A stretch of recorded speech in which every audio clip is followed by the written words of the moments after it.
Assalamualaikum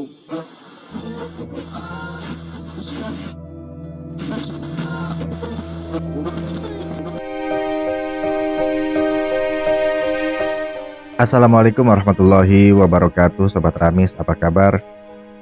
Mudah-mudahan Sobat Ramis semua dalam keadaan sehat walafiat selalu. Jumpa lagi dalam kisah-kisah horor di Radio Misteri.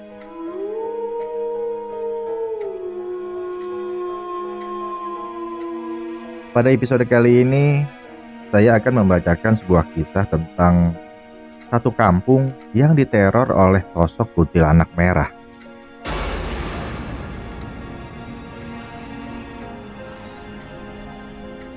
Kemunculan kuntilanak merah ini terjadi setelah kematian Mak Uki, yaitu seorang dukun beranak yang mati secara misterius. Nah, Sobat Ramis, sebelum saya melanjutkan kisahnya, saya ingatkan kembali untuk Sobat Ramis semua untuk selalu mensupport channel ini dengan subscribe, like, dan share. Dan saya juga ucapkan terima kasih bagi Sobat Ramis semua yang sudah subscribe channel Radio Misteri.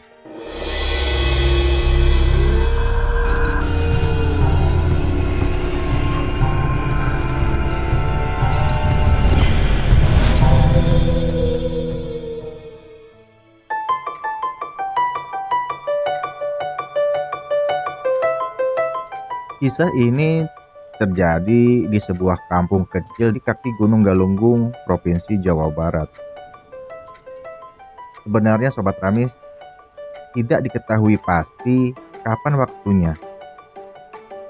Namun yang diingat oleh Soleh, saat itu negara kita masih berada di zaman Orde Lama. Soleh sendiri saat peristiwa heboh itu terjadi, ia masih kecil. Tapi ia sudah bisa mengingat kejadiannya.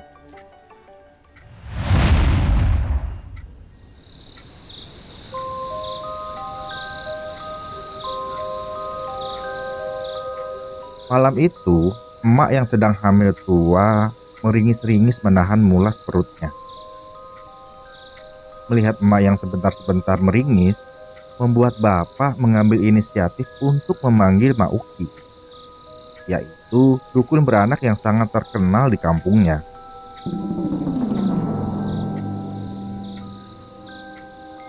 Dengan sepeda ontelnya, bapak pergi ke rumah Mak Uki untuk melihat kondisi emak yang kemungkinan akan melahirkan.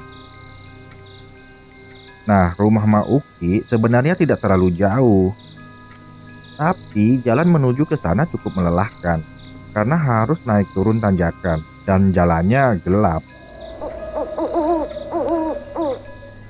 Entah mengapa, anak-anak zaman dulu kalau mendengar nama dukun beranak terkesan horor. Dan memang keberadaan dukun beranak memang sering dikait-kaitkan dengan hal mistis. Seorang dukun beranak biasanya mendapatkan keahlian secara turun-temurun. Dan selain menguasai ilmu persalinan, dukun beranak juga dapat mengatasi gangguan-gangguan gaib yang sering mengganggu wanita-wanita yang sedang hamil. Oleh sebab itu, mungkin anak-anak zaman dulu takut dengan dukun beranak.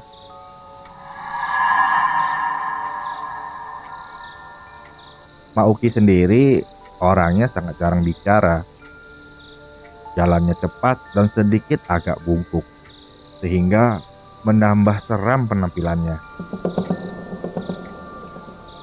Zaman dulu, kalau ada anak-anak bandel, orang tua mereka selalu bilang, "Awas, kalau nggak nurut, mak panggilin Mak Uki biar dibawa sama dia," ujar emak-emak kalau melihat anaknya bandel.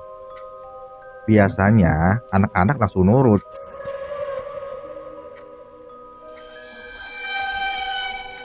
Kembali lagi pada kisah yang dimana si bapak pergi ke rumah Mak Uki. Sesampainya di rumah Mak Uki dan menyampaikan maksud kedatangannya, Mak Uki pun menyuruh bapak untuk pulang duluan.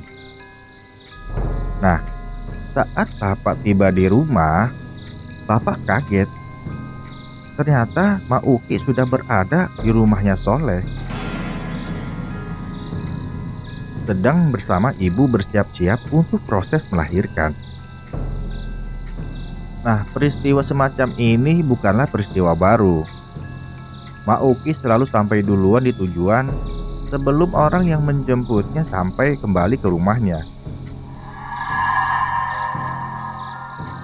Gak ada orang yang tahu bagaimana Mak Uki bisa sampai di rumah pasiennya sangat cepat. Beberapa kabar mengatakan kalau Mak Uki naik macan goib peliharaannya. Ada juga yang mengatakan Mak Uki punya ilmu menghilang dan bermacam-macam asumsi yang berkembang saat itu.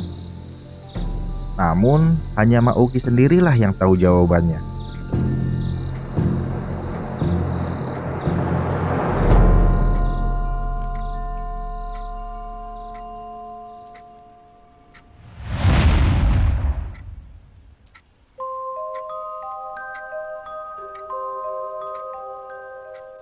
Nah, Sobat Ramis, setelah membantu persalinan emak dengan selamat, Mak Uki langsung pulang.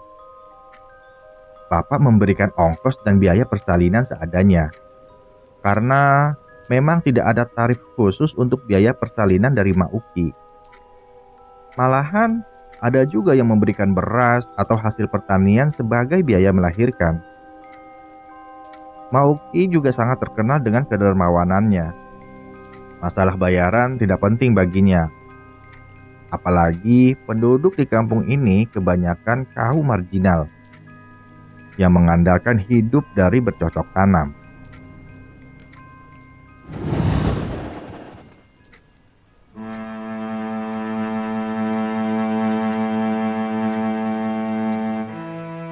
Nah, Sobat Ramis, keesokan harinya terdengar kabar Mak Uki meninggal dunia. Berita kematian Mak Uki sangat menghebohkan warga kampung, dan berita penyebab kematiannya pun simpang siur. Ada yang bilang karena sakit, ada yang bilang mati diterkam binatang buas, dan ada juga yang mengatakan kalau Mak Uki mati dibunuh.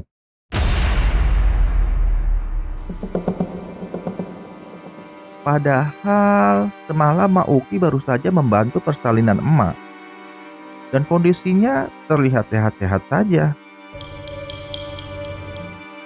Mak Uki yang tinggal berdua bersama cucu laki-lakinya itu ditemukan oleh cucunya dalam keadaan kaku di tempat tidurnya.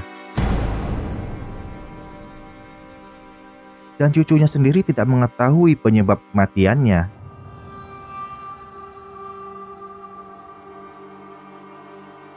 Warga lalu bergotong royong mengurus jenazah Mak Uki sampai ke pemakaman.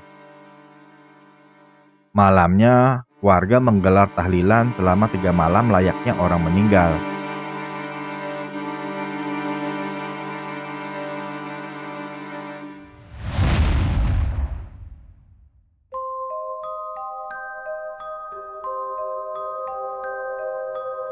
Nah, setelah 3 hari dari kematian Mak Uki, warga masih ramai membicarakan penyebab kematian Mak Uki yang terjadi secara tiba-tiba. Warga juga bingung, siapa yang akan menggantikan posisi Mak Uki sebagai dukun beranak. Karena cuma Mak Uki yang satu-satunya dukun beranak di kampung ini. Di saat warga kampung masih berduka, tiba-tiba ada kabar yang cukup menghebohkan dari Deden. Yaitu seorang petani sayur yang melihat penampakan perempuan menggunakan daster berwarna merah kusam sedang berdiri di pertigaan di jalanan kampung pada saat maghrib.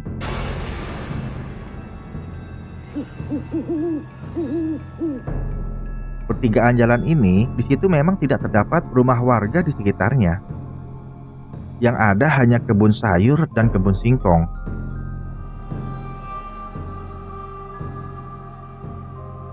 Nah, Deden yang saat itu pulang kemalaman karena membetulkan saluran irigasi yang longsor, melihat perempuan berbaju merah sedang berdiri sendirian di pertigaan tersebut. Tanpa rasa curiga, Deden melewati perempuan yang berdiri yang membelakangi dirinya. Deden pun menyapa perempuan itu. Namun, perempuan itu tidak menjawab. Dan akhirnya Deden pun melanjutkan perjalanannya.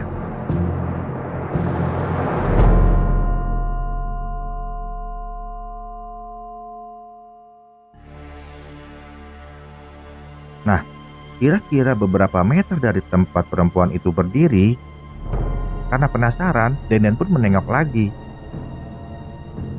Dan ternyata perempuan itu sudah tidak ada.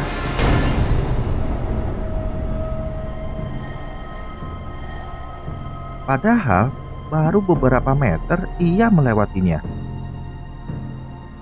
Deden berniat balik lagi. Namun dari atas pohon randu, matanya melihat perempuan tadi sedang duduk di salah satu dahannya sambil menyisir rambutnya.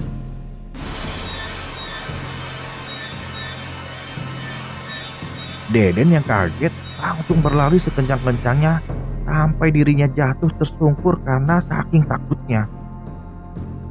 "Kuntilanak! Kuntilanak!" teriak Deden panik. Deden berlari di tengah kepanikannya. Dan akhirnya Deden pun bertemu dengan orang-orang yang baru pulang dari mushola. Mereka lalu menenangkan Deden. "Ada apa, Den? Kok ngos-ngosan begitu?" tanya salah seorang warga. Ada kuntilanak di pertigaan, Kang," jawab Deden terbata-bata. Warga pun sepertinya takut mendengar kabar dari Deden. Mereka bergegas pulang ke rumah mereka masing-masing.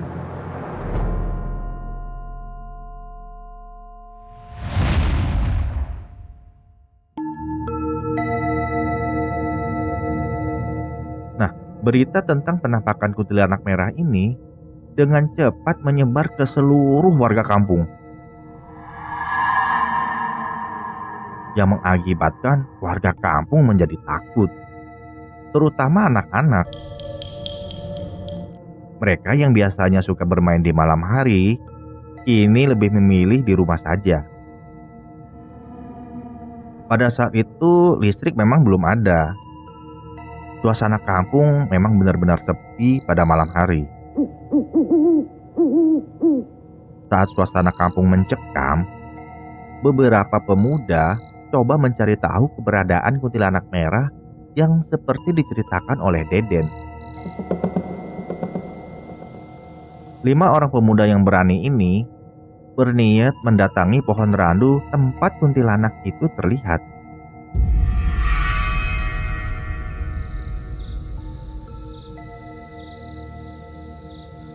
Habis maghrib, mereka bersiap-siap mendatangi pohon randu yang tumbuh subur di pertigaan jalanan kampung itu.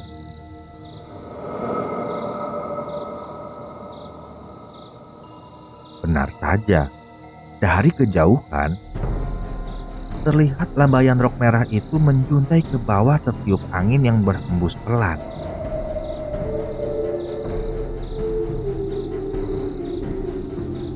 Seketika, kelima pemuda ini menghentikan langkahnya. Tubuh kuntilanak terlihat jelas di bawah sinar bulan purnama yang terang. Rambutnya yang panjang, namun jarang tersebut, membuat penampilannya semakin seram.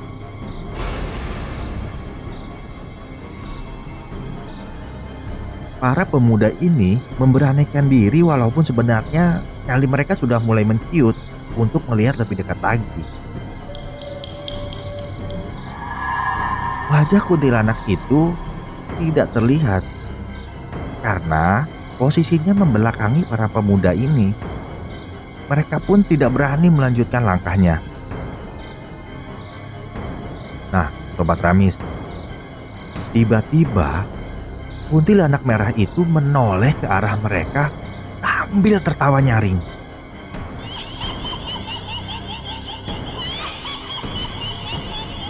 Dan tanpa komando, mereka berlima pun langsung lari tunggang langgang meninggalkan lokasi itu. Mereka pun lari tak tentu arah karena saking paniknya. Kuntilanak merah itu tidak sekedar tertawa, ia mengejar para pemuda itu sambil terus tertawa. Tidak jelas di mana kuntilanak itu berada, namun suaranya sangat jelas seperti mengikuti mereka.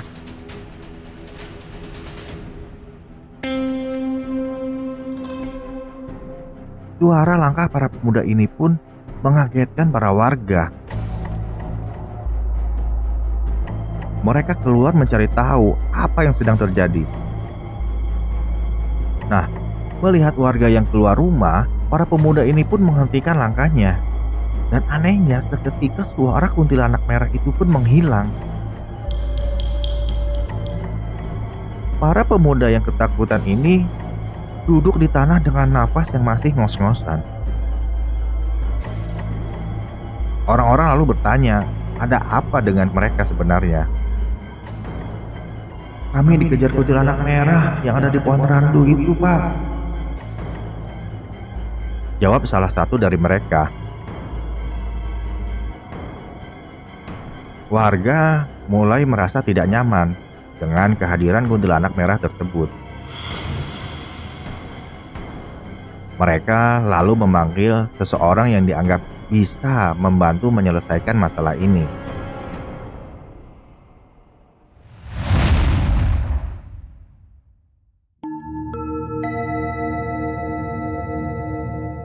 Kinarya, yaitu seorang petani yang memiliki kebiasaan untuk mengatasi hal-hal yang berbau gaib.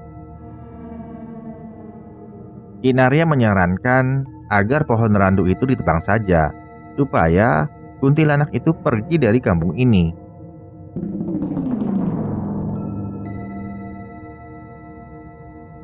Apakah kuntilanak itu tidak akan marah kalau rumahnya diganggu, Ki? Tanya salah seorang warga. Insya Allah tidak, jawab Kinarya. Apakah kuntilanak merah itu arwah Mauki yang gentayangan, Ki? Tanya salah satu warga yang lain. Shh, tidak baik ngomongin orang yang sudah meninggal, jawab Kinarya. Kuntilanak merah ini adalah peliharaan Mauki. Setelah kematian Mauki, makhluk ini tidak ada yang mengurus. Makanya ia melayap kemana-mana.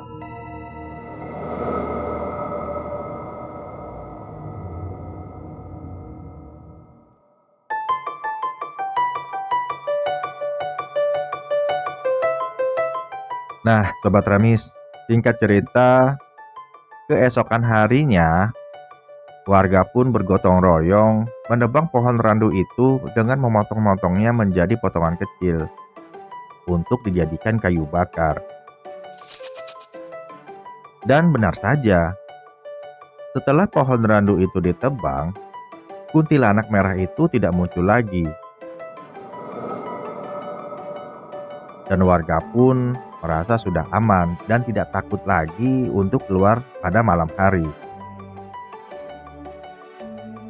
Nah Sobat Ramis, 2 hari setelah penebangan pohon randu itu, warga mendapat kabar kalau Kinarya sakit. Tubuhnya demam dan sering mengigau, cerita istrinya. Warga lalu beramai-ramai menjenguk Kinarya di rumahnya.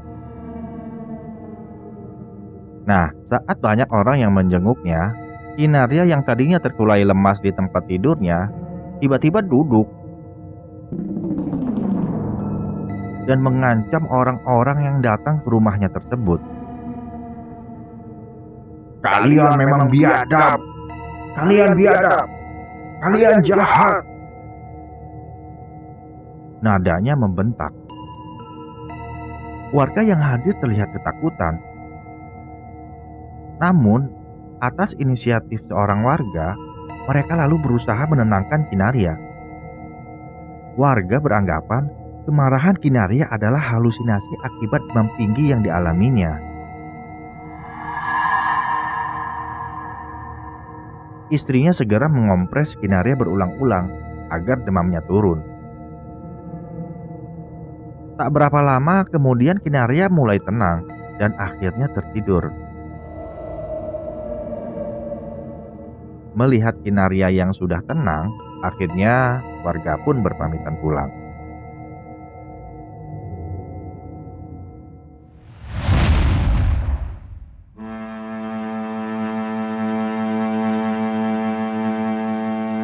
Keesokan harinya, terdengar kabar kalau Kinaria meninggal dunia. Dan menurut keterangan istrinya, pada saat tengah malam, Kinaria kembali mengigau dan marah-marah. Setelah itu, ia berlari ke belakang rumah dan memanjat pohon kelapa yang ada di sana. Pohon kelapa itu cukup tinggi. Melihat hal tersebut, istrinya histeris berteriak dan menyuruh Kinaria untuk turun.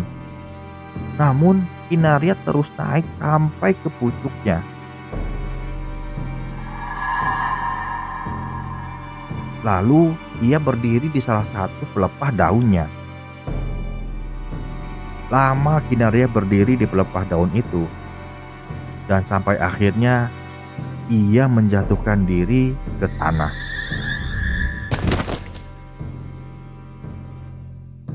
Istri dan anak Kinaria histeris menyaksikan tubuh Kinaria yang terhempas dengan kencang ke tanah. Dan nyawanya tidak tertolong karena memang mengalami luka yang cukup serius di kepala.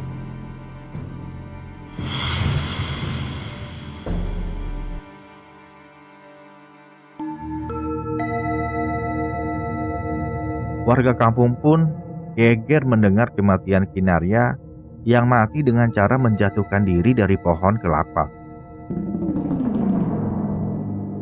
Dan warga yakin kalau kematian Kinaria ada hubungannya dengan kuntilanak merah.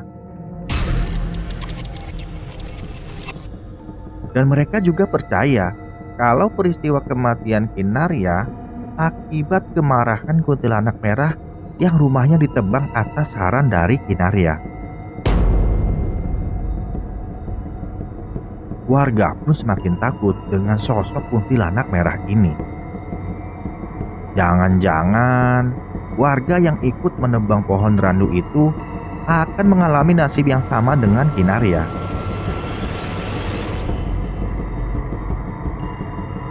Warga pun tidak tahu lagi apa yang harus mereka lakukan.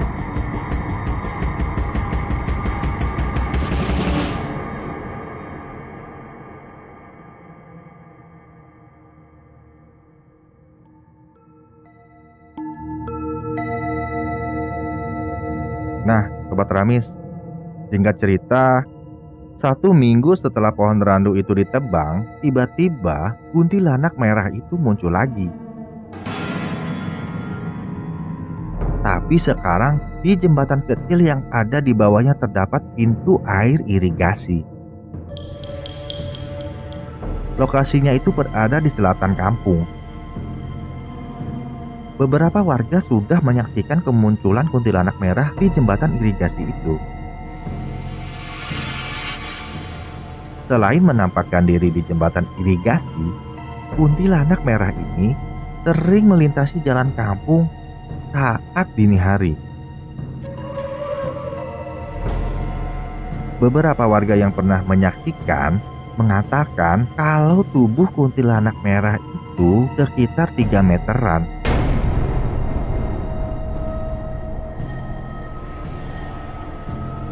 Rambutnya yang kaku menjuntai sampai ke kaki. Nah, kehadirannya itu ditandai dengan gonggongan anjing yang tak henti-hentinya.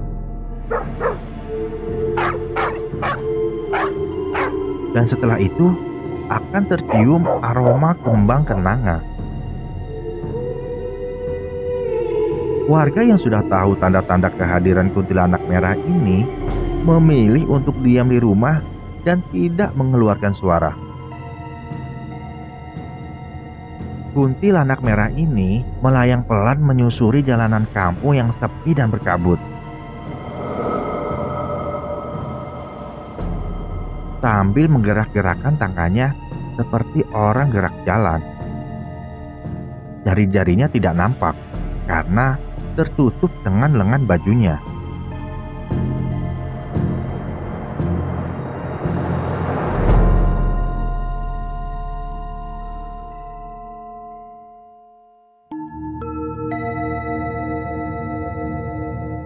Dalam kekalutan dan kecemasan tersebut, beberapa warga memutuskan untuk mengunjungi rumah almarhum Mauki untuk menemui cucunya. Barangkali dari sini bisa ada jalan untuk mengatasi masalah yang dihadapi oleh warga kampung.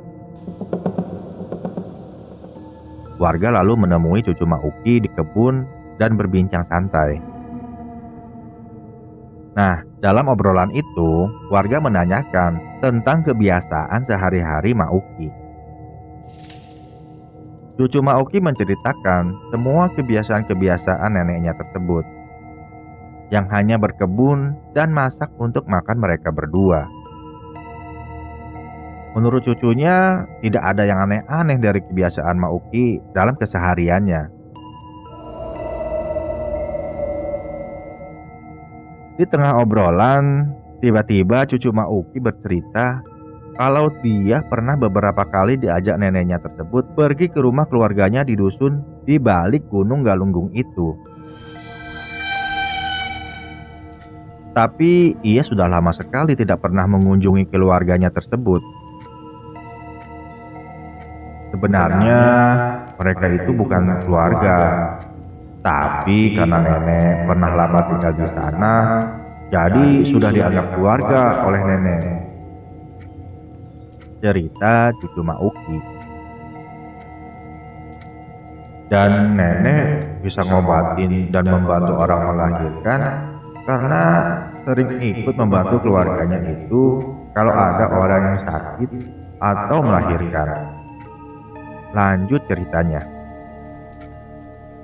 Warga akhirnya mengajak cucu Mauki ke dusun di balik Gunung Galunggung itu untuk menemui keluarga Mauki yang juga memiliki profesi yang sama dengan Mauki. Warga akhirnya bertemu dengan orang yang sudah dianggap keluarga oleh Mauki itu. Kedatangan mereka disambut ramah oleh keluarga itu.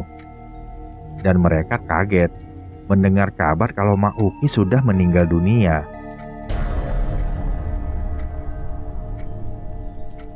Mereka terlihat sedih dan berduka. Lalu, salah seorang warga menyampaikan maksud dan tujuan mereka menemui keluarga ini. Dan keluarga ini pun paham dengan apa yang dimaksudkan oleh para warga yang datang tersebut. Akhirnya, beberapa perwakilan keluarga ini pun ikut dengan warga yang mendatangi mereka untuk mengunjungi makam dan rumah Mauki.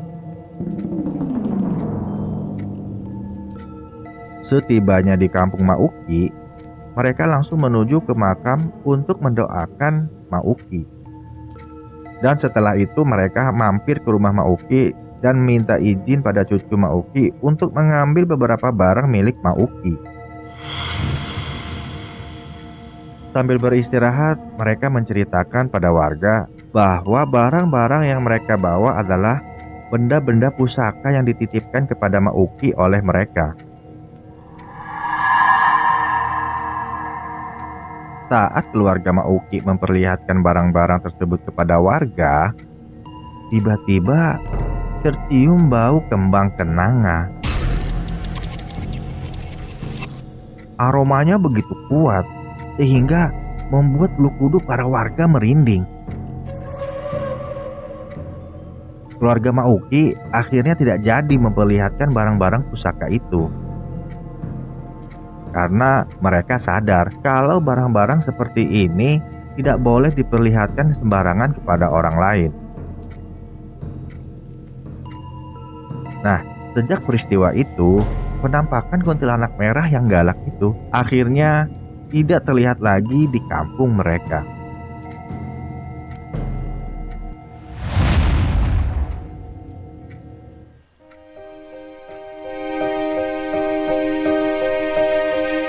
Nah, Sobat Ramis, itulah kisah yang dikirimkan oleh Soleh tentang kuntilanak merah peliharaan Mak Uki yang gentayangan di kampungnya.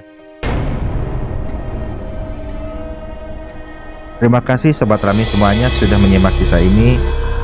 Sampai jumpa lagi pada episode selanjutnya. Wassalamualaikum warahmatullahi wabarakatuh.